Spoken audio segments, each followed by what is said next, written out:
Vou confessar para vocês que eu estava estudando umas provas de enfermagem e vi uma questão que não é que eu não sabia.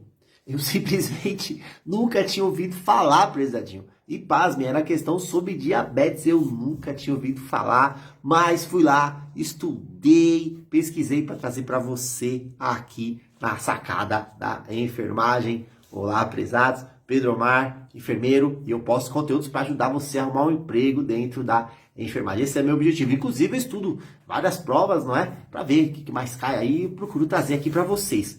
Mas sobre diabetes, eu adoro diabetes, prezadinhos. Não sei se você sabe, eu sou especialista, além de cardiologia, eu fiz na Unifesp, especialização de clínica médica e cirúrgica. Estudei pra caramba diabetes.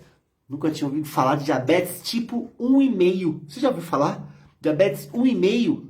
Prezados, deixa eu te contar. Você sabe que tem lá o clássico diabetes tipo 1, diabetes tipo 2 e tem diabetes 1,5 que eu confesso para você que eu não conhecia. Mas fui pesquisar. Agora já vou aproveitar o ensejo e vamos aqui, né, destrinchar a diferença de diabetes tipo 1, tipo 2 e tipo 1,5. A clássica, mais comum é o diabetes tipo 2. Cerca de 90% é diabetes tipo 2. Beleza? Já vou falar dela. Tipo 1, antigamente, não sei se você pegou, era conhecido como diabetes juvenil. Não é técnica essa nomenclatura, tá? Não existe. A gente fala diabetes tipo 1. Mas por que falava-se lá diabetes juvenil? Porque acontece ali na puberdade, né? Na criança. Então, o diabetes tipo 1 na criança, né? Entre aspas, ali nos juvenis. E ela é caracterizada, a DM1, por ser uma doença autoimune. Autoimune. E aí você já fica presente que toda doença autoimune tem mais ou menos o mesmo mecanismo, que é o quê? O seu corpo atacando você mesmo. Então tá lá o sistema imunológico, o linfócito T, ele vai lá e chega no pâncreas e ataca o próprio pâncreas da criança lá, prezadinho. Vai lá nas células beta-pancreáticas, que são as produtoras de insulina, detona as células beta-pancreáticas e zera a produção de insulina. Então, DM1, uma doença autoimune, beleza? E zera a produção de insulina. Porque acabam-se lá as células beta-pancreáticas. Já era. Covardia, linfócito T, sistema imunológico detonam as células beta-pancreáticas e zera a produção de insulina. Geralmente, não se sabe a origem, não se sabe por que aconteceu isso. Como é que se fala quando não se sabe a origem de uma doença? Você sabe essa? A gente fala assim, ó, que é uma doença de origem idiopática. Guarda isso também, hein? Idiopática, uma doença que você não sabe o mecanismo que estabeleceu aquela patologia ali, beleza? Então, de uma forma idiopática, vai lá o sistema imunológico e detona as células beta-pancreáticas, DM tipo 1. Às vezes, a criança teve lá uma infecção viral, que bagunçou o sistema imunológico lá, e aí acontece isso daí também, tá? Então pode ser precedida também de uma infecção viral. Mas geralmente é o quê? Idiopática, DM1, doença autoimune. E o 1,5? Explicar o 2 primeiro, porque eu preciso explicar o 2 primeiro para você entender o 1,5. O 2, DM2, você sabe que já é no adulto. Então no 2, você não tem um pâncreas que zera a produção. Não, no 2, o pâncreas vai o quê? Abrindo o bico, prezadinho. O pâncreas vai lá diminuindo a sua capacidade de produção de insulina. As células beta-pancreáticas vão lá, ó, abrindo o bico, cada vez produzindo menos.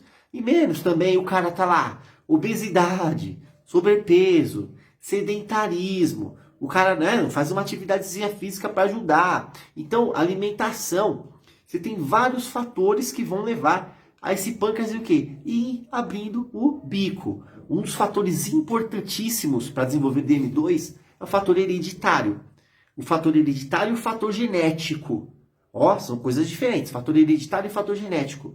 Porque essa da genética é interessante, prezadinhos. Porque você vai ver, tá? Você vai ver que tem gente que é obesa e não desenvolve diabetes. E tem gente que é magra e desenvolve. Mas não vamos nos pautar pelas exceções. A maioria dos casos tem a ver com obesidade e sobrepeso.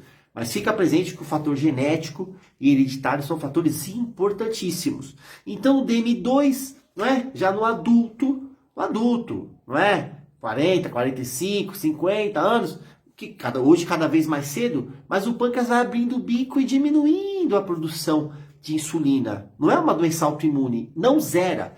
O DM2 não zera a produção de insulina. A produção de insulina diminui. Beleza? No DM1, zera. E é autoimune. Tá, fica presente? Tipo 2, tipo 1, tipo 2. Diminui a produção de insulina. Já no adulto, o pâncreas vai abrindo o bico. Não é autoimune. Tá, muito bem. Eu fui pesquisar lá. E tem o DM tipo 1,5. Também conhecido como diabetes latente autoimune do adulto. Vou traduzir para você. É uma doença autoimune. Aí você fala, opa, diabetes autoimune, você acabou de falar, é DM1. Não. Mas é uma autoimune que desenvolve no adulto. Aí você fala, opa, pera lá, se desenvolveu no adulto é tipo 2. Não, isso aí, entendeu? Então ela não é tipo 1, porque não foi lá nos jovens. E não é tipo 2, porque é uma doença autoimune. Então é uma diabetes latente, porque ficou ali, ó. E é autoimune no adulto. LADA, que é a sigla do inglês. Diabetes latente autoimune do adulto. Ou simplesmente diabetes tipo 1,5. Caiu em prova, eu só vi uma prova que caiu isso daí. Confesso que eu não sabia, mas vou te confessar. Fica presente principalmente para a diferenciação do DM2 e do DM1. Diabetes 1,5 é um plus aí, que é importante saber. Tamo junto, prezadinho. Até a próxima sacada de enfermagem. Obrigado pela atenção. Forte abraço.